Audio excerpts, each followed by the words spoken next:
The concept of reincarnation has been around for hundreds, if not thousands of years. Many religions such as Buddhism, Hinduism, Sikhism, and Jainism, to name a few, believe that we are reincarnated after death. Now, while it is widely accepted that a reincarnated soul has no memory of its past life, there are some who believe that very young children may have access to some of those past memories.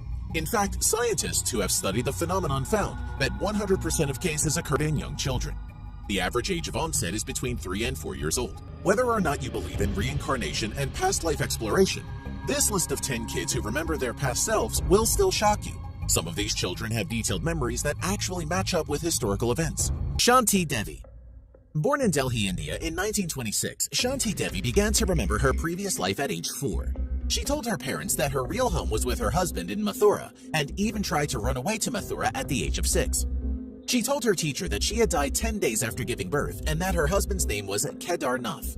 Her teacher also noted that she spoke more like someone from Mathura than a child growing up in Delhi. After some time, they found a man of that name in Mathura who confirmed that his wife, Luti Devi, had died 10 days after giving birth to their son 9 years before. He visited, pretending to be his own brother, but Shanti immediately recognized Kedar along with members of his family. The case came to the attention of Mahatma Gandhi, who confirmed that she was indeed the reincarnation of Luti Devi. Cameron Macaulay. The case of Cameron Macaulay, a boy from Glasgow, saw him remembering his past life from the age of 2. He stated that he had lived on Barra, a remote island to which he had never been, and missed his mother, his previous life mother, so badly that he was genuinely distressed. For 3 years, all he talked about was his home on Barra, and even mentioned that his father had been called Shane Roberts and that he was killed when hit by a car. Eventually, his parents and a documentary crew took him to Barra. The details he remembered were truly amazing. He remembered the color of his house, the breed of his dog, and the view from his window. Isn't that creepy? It's just the beginning. Chennai Chumalaiwang. Born in Thailand, Chennai began to tell his parents at age 3 that he had in fact been a teacher called Buakai and that he had been shot and killed as he rode his bike to school one day. He begged his shocked parents to take him to a specific village where Buakai's parents lived because he felt they were his own parents. Eventually, his grandmother took him and stated that he immediately led them to a house where an elderly couple lived. He seemed to immediately recognize them. What is really strange, however, is that Buakai was shot in the head from behind. Chennai had birthmarks which corresponded eerily with the entry and exit wounds Buakai suffered.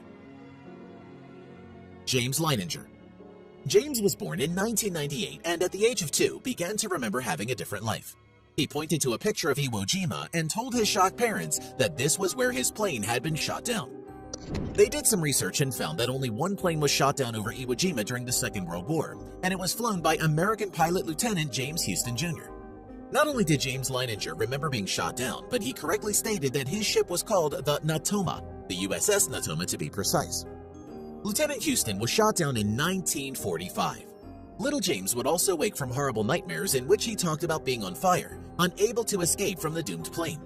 His parents eventually tracked down members of Lieutenant Houston's crew, now elderly men, and these veterans confirmed that the things James Leininger said were 100% true and frighteningly accurate. Ryan. A boy from the Midwest, Ryan, began having terrible nightmares at the age of 4. When he turned 5, he told his mother Cindy that he used to be someone else and began begging her to take him home to Hollywood. He remembered detailed meetings with people such as Rita Hayworth and even remembered that the street he had lived on had the word rock in it. Cindy checked books out at her local library, and there they found a picture of the man that Ryan said he had once been. In desperate need of help, Cindy hired a psychiatrist who began to research Ryan's case. After 2 weeks, they found out that the man in the photo was a movie extra called Marty Martin. All of the details Ryan had given about his past life matched up. Chase Bowman. Chase Bowman is unique in that if he actually remembered his past life, he never volunteered the information. It was discovered in a hypnotherapy session. Given the nature of his death, however, the memories may very well have been repressed. Chase was born with a severe phobia of loud noises that only increased as he aged. He had terrible night terrors and a strange rash appeared on his wrist at intervals. Eventually, his stressed mother took him to a hypnotherapist, and they uncovered something truly remarkable. Chase had been a black soldier during the American Civil War and died because he was shot in the wrist. While under, he described wearing brown, dirty clothes that were ripped while he hid behind a rock at the edge of a valley during a battle. The Pollock twins. The case of the Pollock twins is a strange one. and no doubt their parents found it highly distressing.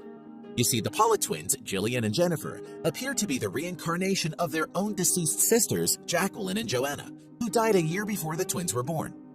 Their father noticed that Jennifer had a white line on her head similar to a scar Jacqueline had received after falling off of her bike. She also had an identical birthmark on her leg.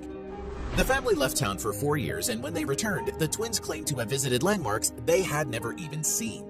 They named all of their sisters' old toys correctly, and even remembered attending their sister's old school, which they claimed was actually their old school. The memories faded when they turned 5, however, and they haven't returned since. PM.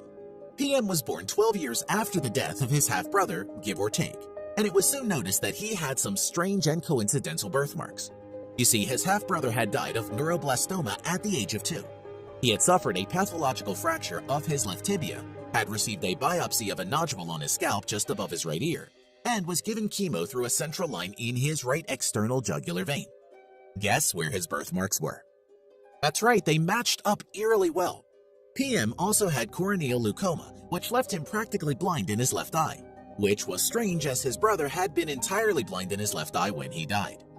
Furthermore, PM began to speak to his mother about the previous family home and described it in great detail.